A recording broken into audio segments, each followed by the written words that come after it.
Sir Geoffrey Jellicoe was a giant, as a designer, as a thinker and author. His work has been an inspiration for me, as it must be for all landscape architects. It's fitting that IFLA's highest award bears his name, and I am so honored to receive it.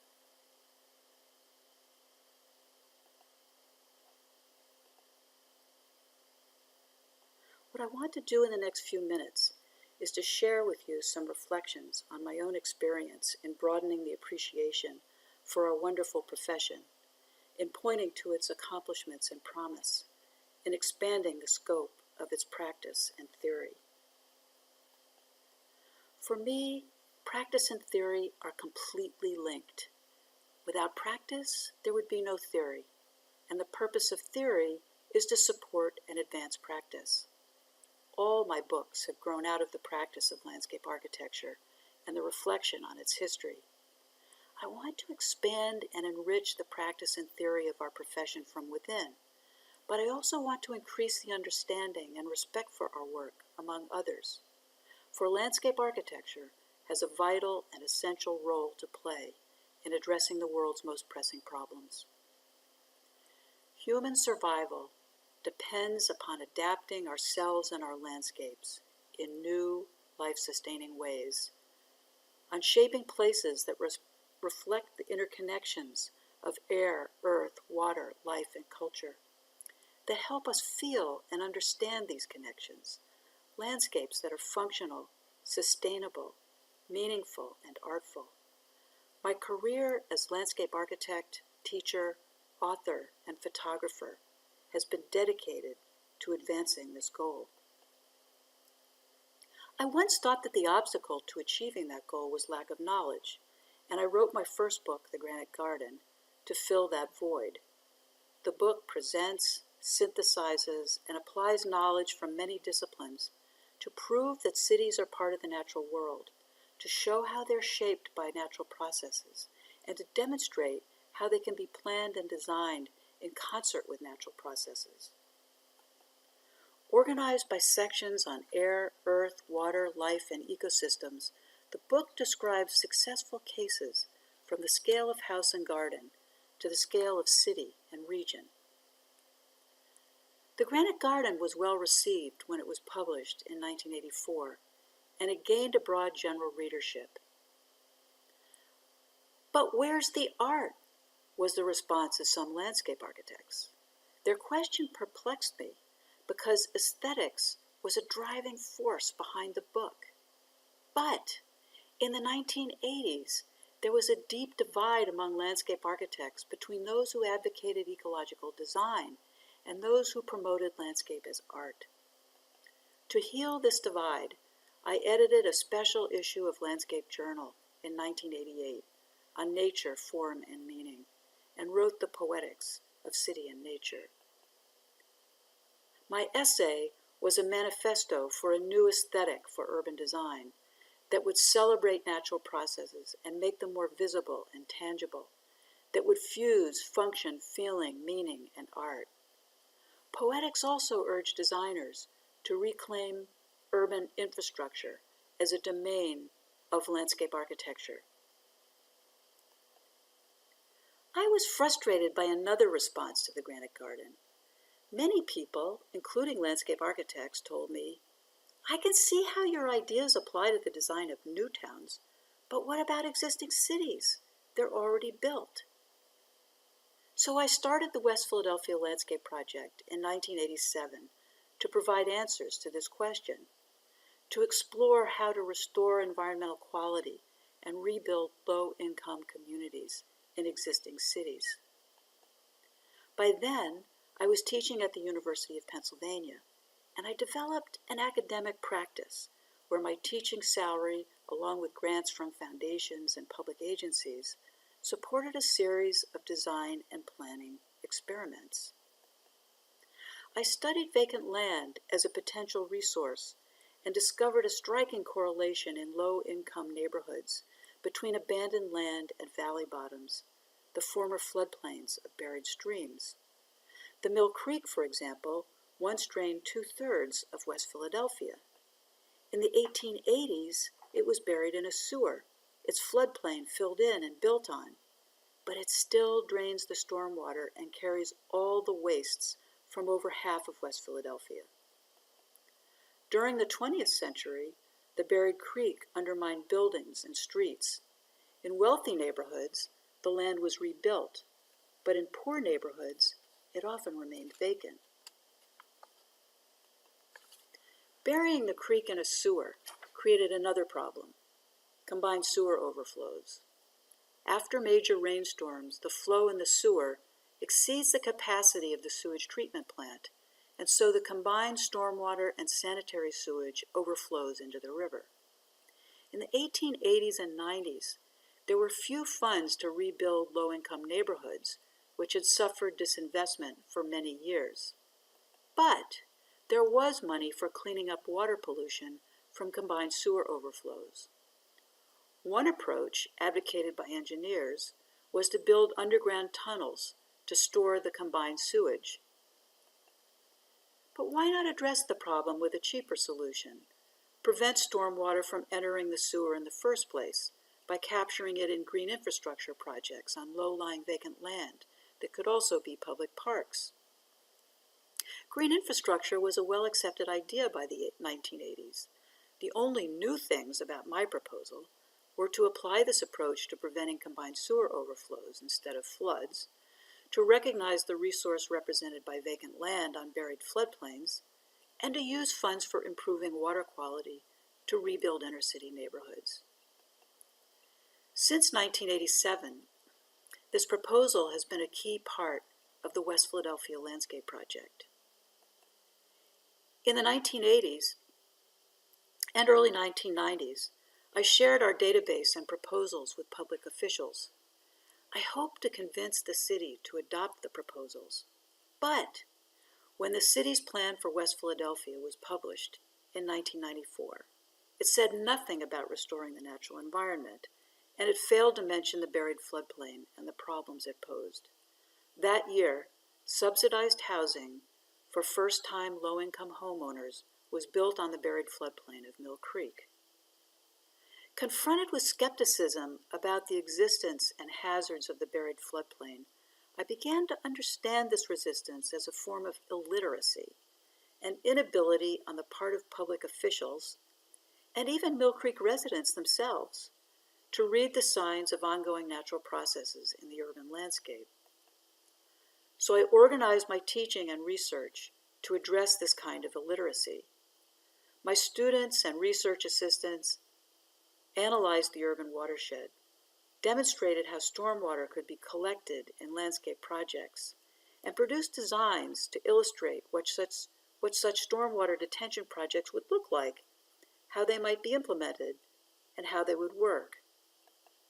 When the West Philadelphia Landscape Project website was launched in early 1996, it featured the database, reports, and designed experiments. It has been a showcase for ongoing work ever since. To reach the larger community, I launched a program on landscape literacy and community development in a public school next to the Mill Creek's buried floodplain. From 1996 to 2001, hundreds of children at Sulzberger Middle School learned how to read their landscape. They traced its past, deciphered its stories, and told their own stories about its future, some of which were built. And they learned HTML in order to post their ideas on the West Philadelphia Landscape Project website. Studying their neighborhood's natural and built features brought the place alive for the middle school students.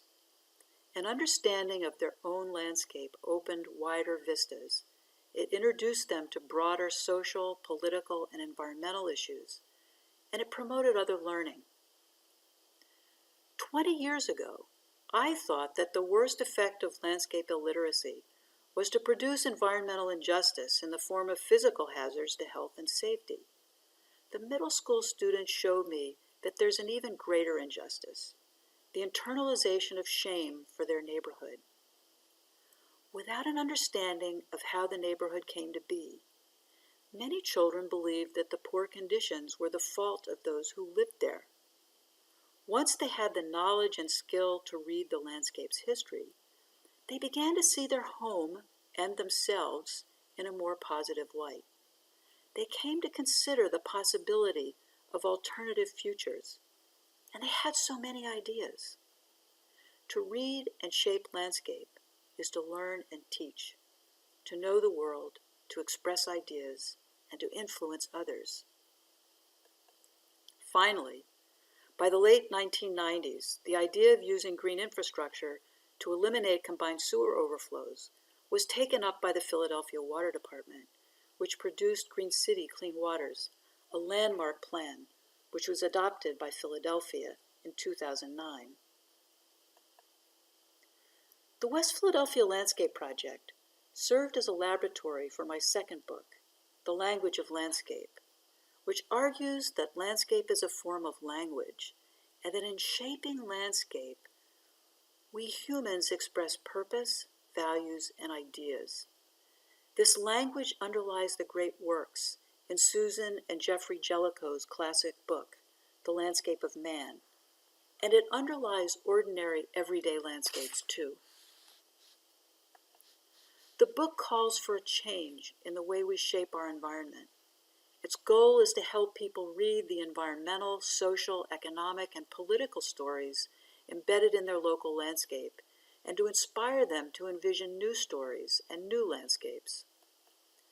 Its goal is also to help landscape architects express ourselves more fluently and eloquently through the places we create. The language of landscape is the principal language in which I think and act. It is also the language used so skillfully by designers whose work I most admire. Designers like Frederick Law Olmsted, Sigurd Leverance, and Geoffrey Jellicoe. The work of great designers was a library for me in exploring and defining the language of landscape. I used photography to explore the elements of landscape language across different types of landscape, and to compare landscape metaphors and polemics across cultures. Photography brought ideas into focus. While all my work aims to develop the ability to observe landscapes more deeply and critically, that's the principal focus of Daring to Look and The Eye is a Door.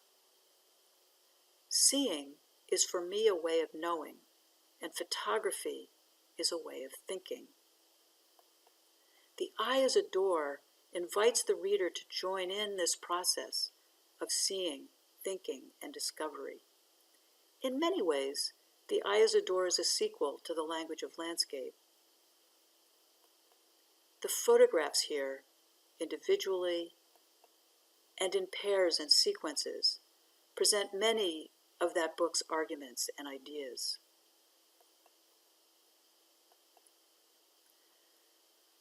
Landscapes are a vast library of literature. The works in that library range from wild and vernacular landscapes, tales shaped by everyday phenomena, to classical landscapes of artful expression, like the relationship of ordinary spoken language to great works of literature. But the landscapes in this library cannot be gathered in a single place, and no one person can hope to read them all. Fortunately, we now have the tools to visit the works of that library virtually. The great potential that multimedia and the web afford for the portrayal of place in space and time, and as an interplay between ideas and form, has barely been tapped. Marna's A Journey in Space, Time, and Ideas extends my exploration of photography, multimedia, and website design as media of inquiry and expression.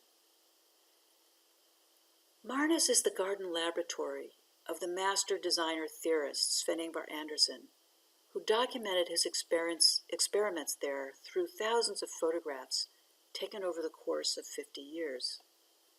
This incredible documentation made possible an interactive website designed as an immersive 3- and 4-dimensional experience. Now you can journey through the garden in space and time. You can walk down leafy tunnels through diverse spaces and travel across time in successive views of the same space across decades.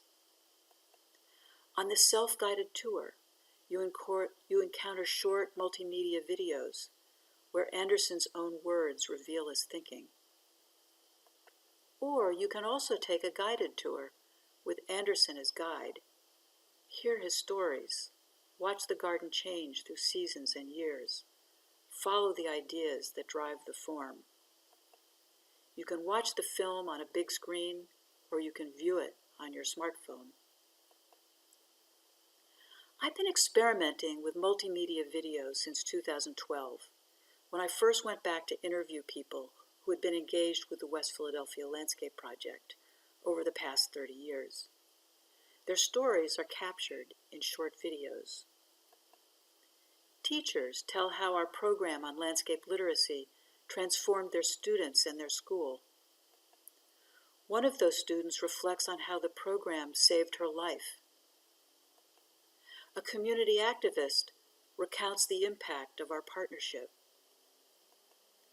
Former research assistants tell how their work on the project shaped the work they do now.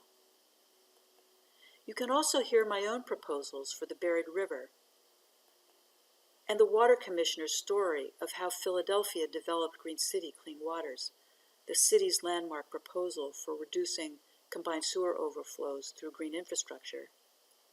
You can watch all these short videos on the West Philadelphia Project website. I hope you'll also visit my personal website, annwhistonspirn.com. I've posted my publications there, and you can download them for free. All the ones for which I own the rights, that is, which is most of them, except for the books. The publications include articles and professional reports and research monographs since 1973. You can also hear interviews and see photographs. And you can visit my classes. The World Wide Web transformed the way I teach. Since 1996, my course websites have been a framework for learning and a public forum for presentation and discussion. Students post their work online so that others can see and discuss their findings. The work of each year's class is archived online, which means that current students learn from past students too. The archived websites date back to the earliest ones from 1996 to 1999 at the University of Pennsylvania. The website for each course features the syllabus, including a reading list and descriptions of assignments, and it showcases student work. These are public websites requiring no passwords, so anyone is welcome to visit. My classes at MIT have had over 60,000 online visitors. I hope that you will come too. And I hope that our virtual meeting here in Singapore may mark the beginning of a longer dialogue. Thank you for the honor of the Sir Geoffrey Jellicoe Award.